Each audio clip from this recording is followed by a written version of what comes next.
What's going on, family? Scrapbook Boxing Museum of the Forgotten Fisticuffs Series. Let's continue with 100 years of World Championship fights. September 17, 1924, America's light heavyweight champion Gene Tunney remains champion in a 10-round no-decision contest with the Pittsburgh windmill, Harry Greb. Now, the fight took place in Cleveland, Ohio, and the referee, Matt Hickle, had plans on calling this fight a draw. But the majority of the newspapers, including the Cleveland newspapers, had Harry Greb winning the fight. And somewhere, somehow, the judges had Gene Tunney handling himself well enough to consider this fight a no decision. Out of the 5 fights that these two men would be involved in, I've always said that I believe Harry Greb had won 3 out of the 5 fights. Now, Greb only lost 1 fight, and Gene Tunney only lost 1 fight of the 5. The rest of them were no decision contests. They would have one more fight after this that would be March 27th, 1925 in St. Paul, Minnesota. Be a no decision contest in 10 rounds. It was always amazing to me how Harry Greb would get the short end of the stick with Gene Tunney. And I come to the conclusion that they had plans on facing Jack Dempsey. Jack Dempsey, as we know, never wanted any part of Harry Greb. It was a way of freezing him out, as it was a way of freezing out Sam Langford. Let's move on to more championship fights. October 1st, 1924. World welterweight champion Toy Bulldog Mickey Walker knocks out Bobby Barrett in 6 rounds at Philadelphia Shibe Park to remain the world welterweight champion. He was able to get him out of there in 1 minute and 33 seconds in the 6th round. Now, who was Bobby Barrett? Well, his name was Robert Frank Barrett. He fought from 1920 to 1931. He had total bouts of 65 fights, 29 wins, 33 losses, 20 knockouts. He died December 7th, 1972. He was 71 years of age at the time of his death, and he would reside in Philadelphia, Pennsylvania. And he was a southpaw, and he lost to fighters such as Walcott Langford and Jack McVeigh. Now, who was Jack McVeigh? He was Harlem's colored middleweight champion. He would lose his crown to the Harlem Thunderbolt. His name was Harry Smith. They would have that fight in 1929. One of the biggest Harlem fights in boxing history. So that was a very good defense of his welterweight championship crown from the Toy Bulldog Mickey Walker. And the fight took place October 1st, 1924. November 26, 1924. Scotland's middleweight Tommy Milligan defeats British middleweight champion Ted Kid Lewis in 20 rounds in Edinburgh, Scotland. And it was to become the British welterweight, EBU European welterweight, British Commonwealth Empire welterweight, BBC of C British welterweight champion. December 3rd, 1924, at the Industrial Hall, Edinburgh, Scotland, United Kingdom. Now let's talk about Tommy Milligan, and I want to get into something with Tommy Milligan. He was born March 2nd, 1904, Worcester, Scotland. He died December 17th, 1970, and he was 5'7". He was a welterweight, fought from 1921 to 1928. He had 54 total bouts, 44 wins, 9 losses, 22 knockouts. He was stopped 3 times and had 1 draw. He was in the ring with fighters such as Ted Kid Lewis and Mickey Walker, Maxie Rosenblum, Ted Moore, and Jack Zivik twice.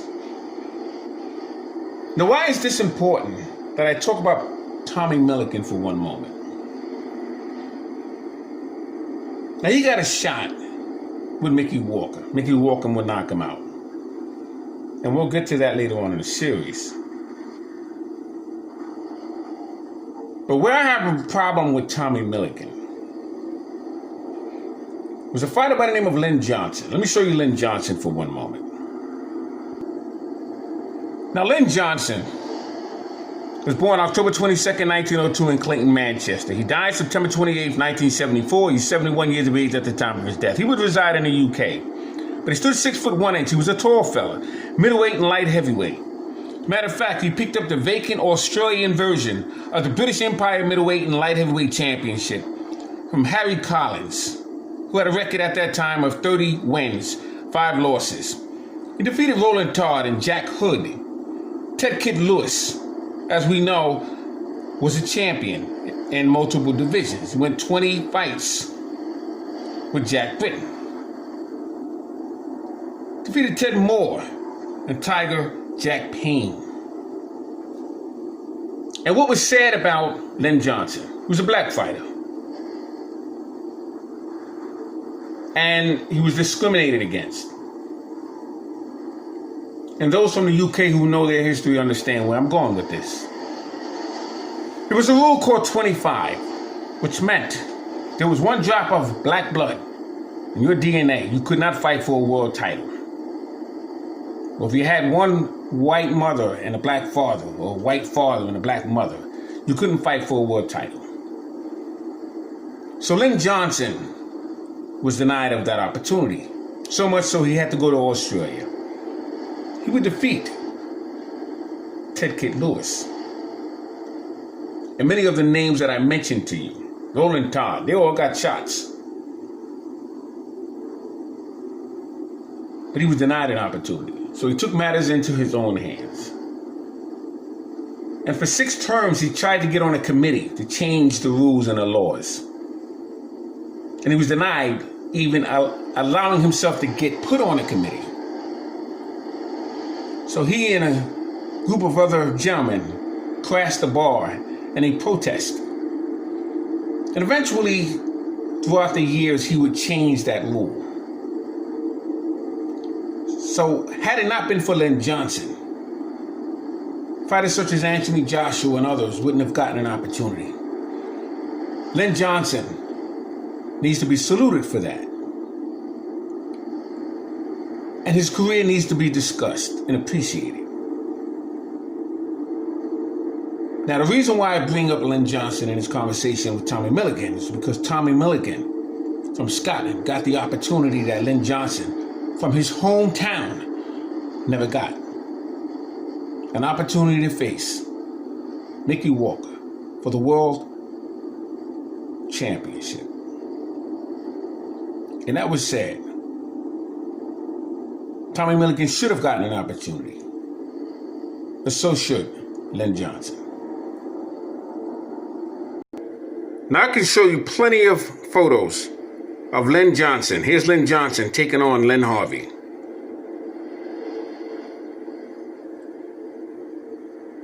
And as I said, he defeated the majority of his opponents. He had over 135 fights with 95 plus wins.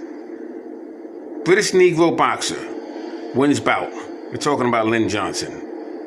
Landing a left lead upon Len Harvey's. It was a recent contest that took place in London.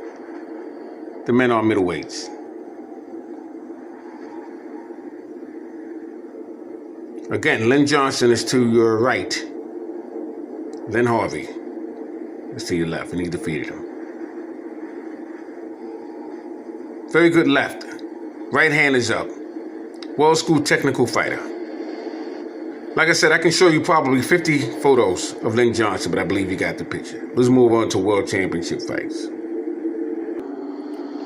December 18th, 1924, bantamweight star Eddie Cannonball Martin slugs himself to a victory over Abe Goldstein.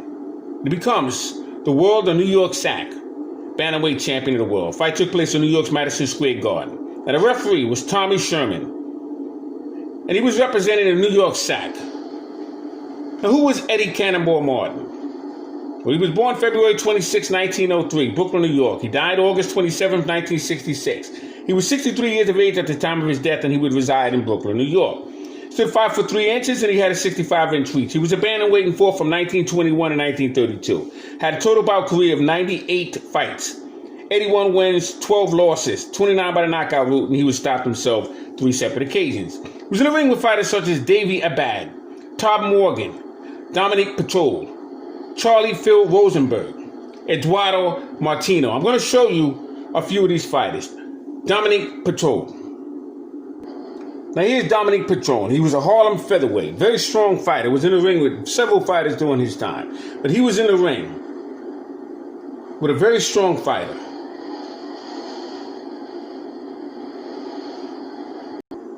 Eddie Cannonball Martin was also in the ring with Todd Morgan. Now he became the junior lightweight champion in 1929. He was from Washington, D.C. So an also strong fighter, Todd Morgan.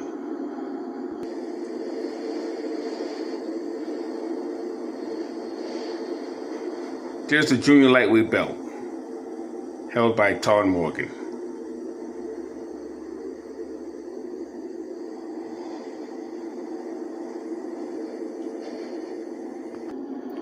I just wanted to show you Ed Cannonball Martin and Todd Morgan. Ed Cannonball Martin is weighing on the scales. He is to your left. Todd Morgan is to your right. Now, Todd Morgan was a very strong puncher. He really was. This is the State Athletic Commission looking on at this particular weigh-in.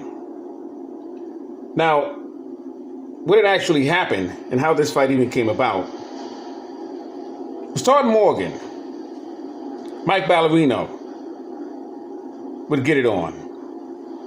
And Mike Ballerino was knocked out in the 10th round. Fight took place in Los Angeles, December 2nd, 1925, if my memory serves me correct. It was a 15-round title affair. And this fight was going to take place in New York, May 24th, 1928. And Eddie Cannonball Martin was a very strong, crafty fighter. He reminded me a lot of Willie Pep in terms of his size and his wittiness. But he had fast hands and fast feet. And he was just a very strong fighter. In fact, I'm going to show you him in another fight. Let me show you him in another fight.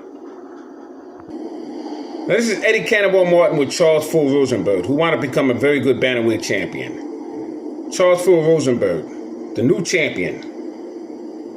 When he defeated Eddie, his name is Cannonball Martin, slashing him in 15-round contests. The Harlem Hebrew proved superior boxer through the throning Brooklyn's Italian after 3 months of a reign. And that's when he took the title away, when he fought Morgan. Let me show you another fight. This is the actual fight, by the way, with Eddie Cannonball Martin and Charles Rosenberg. Just trying to focus this here for you.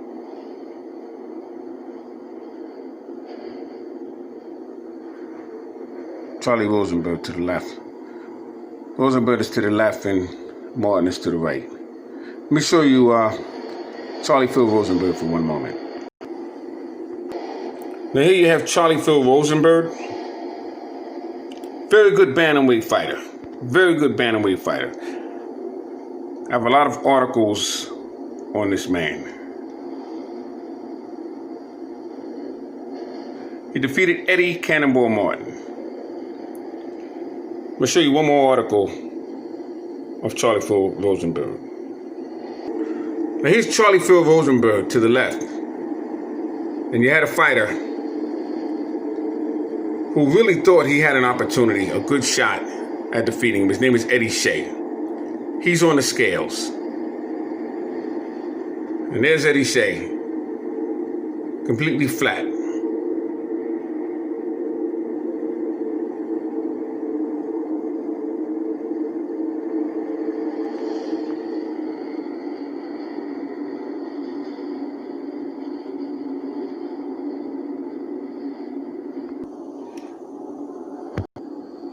Yeah, I apologize. My camera's giving me some problems here. So we're going to move on to 1925, January 2nd of 25. Featherweight Louis Kid Kaplan. He knocks out Danny Kramer in the 9th round with a deadly chef left hook in New York's Madison Square Garden. Now what happened was, in fact, how he even got that opportunity was because Johnny Dundee was suspended. So the title became vacated. And so these two men would fight for that title. And Johnny Dundee would eventually win that case and he would move on and try for another title. But I just wanted to get that fight in there. I'm trying to get every last World Championship fight that took place in history. I left out about 2 of them.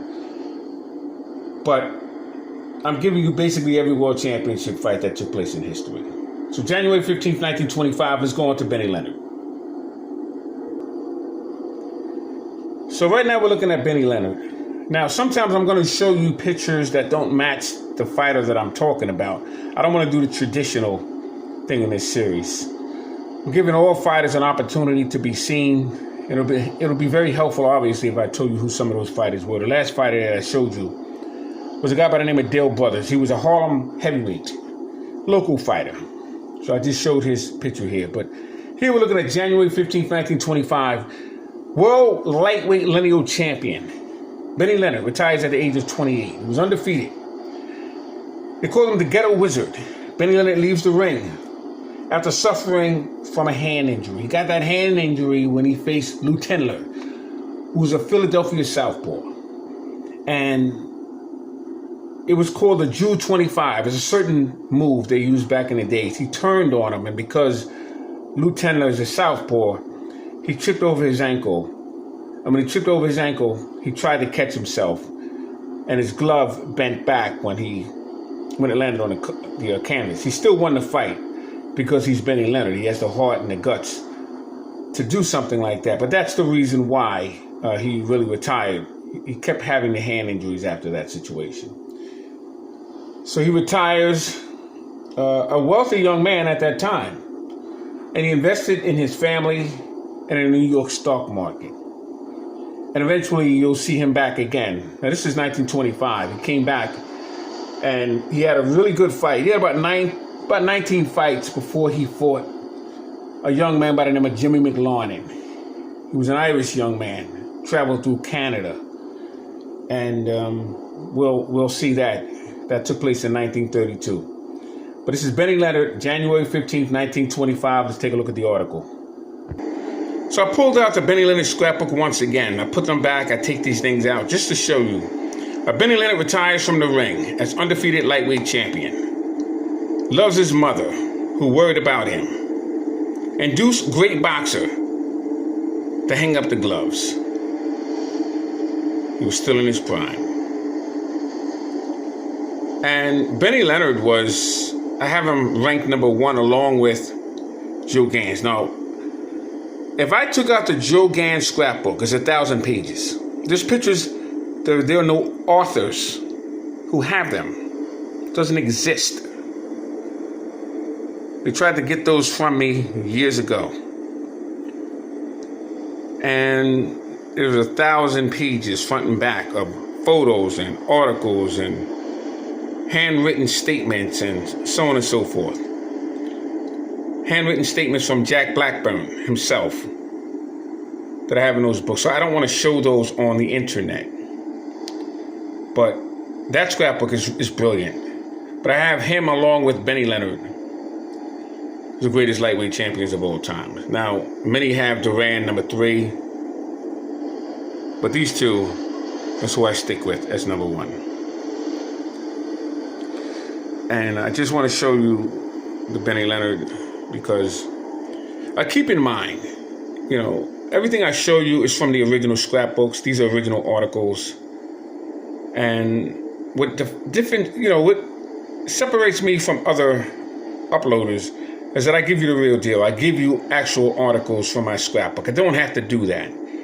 But I do that because I'm trying to give you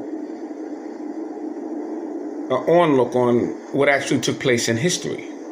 So, that's that. So let's move on to more further world championship fights. Now, March 20th, 1925. Now, I already showed you the illustration of this fight already. Jewish star, young Charlie Phil Rosenberg. He was 22 years of age at this time. He had a fighting record of 23 wins, 15 losses, 7 draws, and 4 knockouts at the point of this fight. Eddie Cannonball Martin was 22 years old. He had a fighting record of 63 wins, 4 losses, 2 draws, and 22 by the knockout route. And the problem with this situation was Charlie Phil Rosenberg had defeated Eddie Cannonball Martin. But the New York SAC would strip him of this crown. And Friday, February 24th, 1927, Rosenberg defeated Bushy Graham. But he was stripped of that title because he didn't make weight on the scale. And that's what was unfortunate. I'll show you Bushy Graham. Very good fighter he was. By the way, the man that you're looking at here, his name is Marco Polo. He was a heavyweight from Brooklyn, New York. Pretty strong fighter. He used to train in Stillman's gym. Now, I'm just showing you Bushy Graham. I told you I'll show you Bushy Graham. He's from Utah, New York, upstate. Very good fighter was Bushy Graham. We'll be getting into his career as the series goes on. Now, this is young Jack Howard, who was a middleweight from Bayonne, New Jersey. He was a very strong puncher, he was. He fought a lot in St. Nicholas Arena. Like I said, I'm just showing you fighters that you're not familiar with, although I'm moving on with the series. Now, we're going to continue with Charlie Phil Rosenberg. Who was he? Who was Charlie Phil Rosenberg? He was Green. His name was Green. He was born August 15, 1902 in New York. He died March 15, 1976. He stood 5 foot 4 inches. He was a bantamweight and fought from 1921 to 1929. He had a total career of 60 fights, 33 wins, 18 losses, and 7 knockouts. And he fought Bushy Graham and Pete Serramento. I'm trying to think of all of the guys at the top of my head that he fought. Georgie Mack and Johnny Dundee, Petey Mack, Joey Sugnar and Eddie Shea, and some other great fighters. So Charlie Bill Rosenberg was a very good fighter, and I just wanted to finish off on some descriptions of him. Let's move on to the next World Championship fight.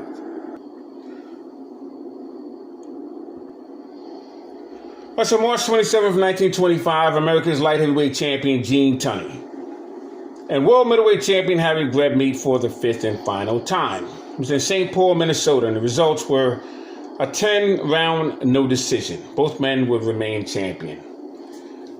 And what was amazing, because Harry Greb was a middleweight champion, Gene Tunney was America's light heavyweight champion.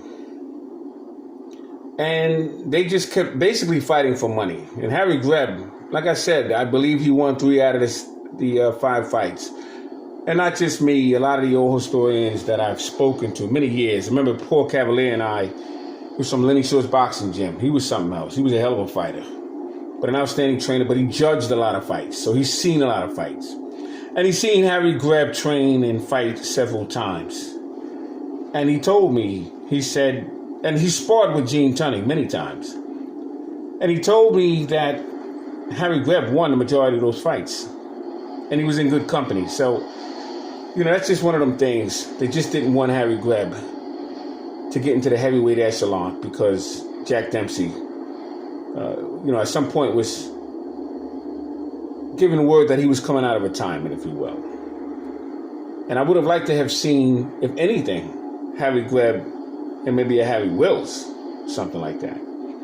But I have Harry Greb ranked number 2. And I have Sam Langford ranked number 1 for a reason. I mean, you're talking 45 to 46 fights in 1 year alone with Harry Greb. Hall of Fames all over the place. An outstanding fighter he was. But let's move on to another championship fight. By the way, this is Howard Mays from Bayonne, New Jersey. He was a heavyweight. He fought them all. He sparred with Tony Galento and many of them. And I just wanted to give him a little bit of shine. You're looking at Harry Slavin. He was a featherweight from New England. And he was a fair fighter. He trained a lot in New York. And I just wanted to give him a little bit of shine himself. But we're up to April 1st, 1925, the junior lightweight fighter. He was in Philadelphia. His name was Mike Ballerino, and defeated a fighter by the name of Steve Kid Sullivan. And he became the world junior lightweight champion. Did Mike Ballerino. Mike Ballerino was from Philly. He was some fighter, I'll tell you. Fought a lot at Shrine Park. And he was born April 10th, 1901, Asbury Park, New Jersey. But he resided in Philadelphia, Pennsylvania. He died April 4th. He was 63 years of age at the time. And he actually died in Bayonne, New Jersey. But he spent a lot of time in Philadelphia. And he had over 80 fights, 33 knockouts. Fought fighters such as Joe Glick, who was winding up being a junior welterweight, I should say. Al Foreman, Mike Dundee, Benny Bass. Benny Bass was from Philadelphia himself. Lost his crown to Kid Chocolate. King Tut, Tommy Grogan, P. Serramento, Pancho Villa, Vince Pepper Martin, Allentown Johnny Leonard. Who else did he fight? Oh, he fought many fighters. I'll show you a few of his opponents right now. Let me show you a few of his opponents Mike Ballerino would face. Let me start off by first showing you Mike Ballerino. That would make sense, right? So this is Mike Ballerino. Just pulling him out of the scrapbook here. Very rugged, very strong fighter was Mike Ballerino.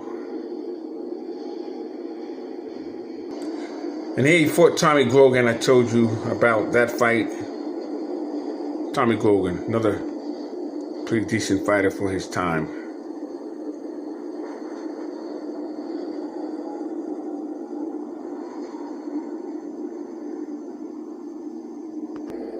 Here you have King Tut.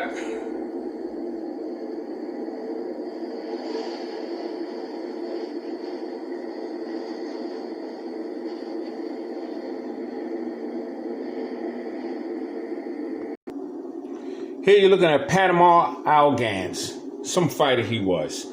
So let's move on. May 1st, 1925, World Flyweight Champion Pancho Villa defends his crown that he won from Little Jimmy Wild against Cleaver Sencillo, 15 rounds, in his hometown, Manila, Philippines.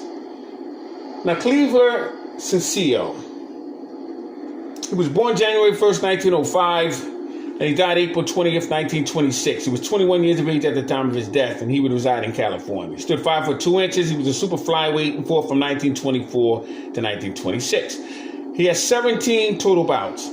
11 wins, 4 losses, and 3 by the knockout route. Now, he fought mostly in the Philippines.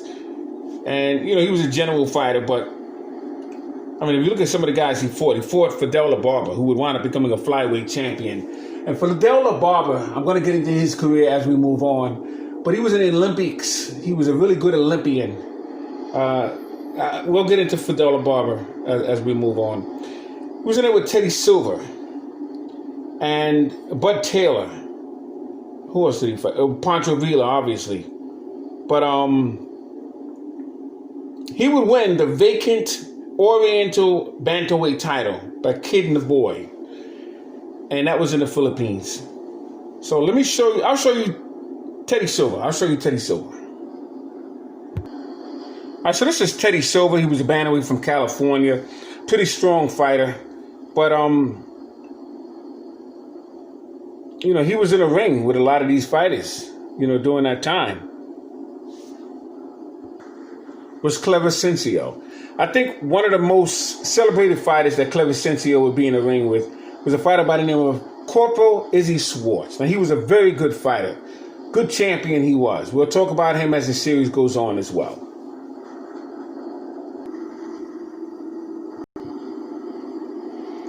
All right, so Saturday, May 20th, 1925, 24-year-old Paul Berlenbach defeats 32-year-old Mike Mateague. Now, Berlenbach had a career of 25 wins, 1 loss, 2 draws, and 23 by the knockout route. And Mike Mateague, I believe his career was 90 wins, 27 losses, 9 draws, and 42 knockouts. Positive that's what that was. And it was a 15-round fight. It went the distance. And Paul Berlenbach, he wound up becoming the new world light heavyweight champion. New York Yankee Stadium. It was a milk fund. The referee was Ed Purdy. He was a very famous referee during those years. And he made the final decision on the card. You had Jack Delaney and Jimmy Slattery as well. That was for a milk fund. Well, Paul Berlenbach, who was he? He was called the Astoria Assassin. He was born February 18th, 1901 in Queens, New York. He died September 30th, 1923 in Queens, New York. He stood 5 foot 10 inches. He was a light heavyweight, and he had a 72-inch reach. He fought from 1923 to 1933. He had total bouts of 53 fights, 40 wins, 8 losses, and 34 by the knockout route. Now, he was in the ring with Jack Delaney and Mickey Walker, Larry Estridge, who was the colored middleweight champion, Jimmy Slattery, Mike Mateague, Young Stribling, and Johnny Risco, who was the Cleveland Baker Boy. They also called him the Rubber Man. So all these guys that I named were champions except for Johnny Risco. But that was some fight. I'm going to show you that fight right now. Now, let me first show you this. The rejuvenated Mateague finding stock and stopped Berlin-Batch in 4 rounds. Okay? And this is the picture I was showing you. That's Paul Berlin-Batch.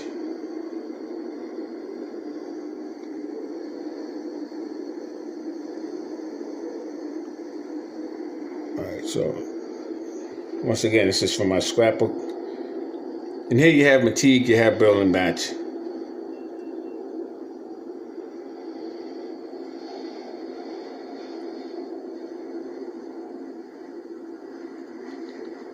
Mike Mateague, quick victory over Paul Berlin-Batch.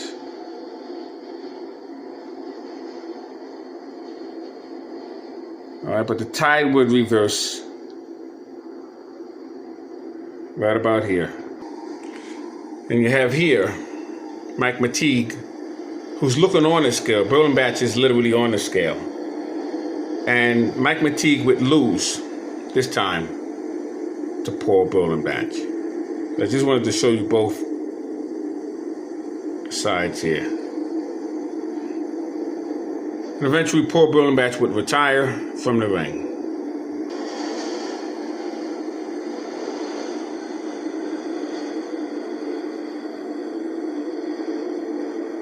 As you can see here, Jimmy Slattery is also on that card. It was a milk fund. Paul signs up to meet Delaney again in July 17th. So let's take a look here. Berlin-Batch retires from the ring to take up the lumber business. Let's move on to another World Championship fight. I decided while I have the book out, let me just get this over with. So this is Paul Berlin-Batch and Jack Delaney. And this is when Delaney would be a champion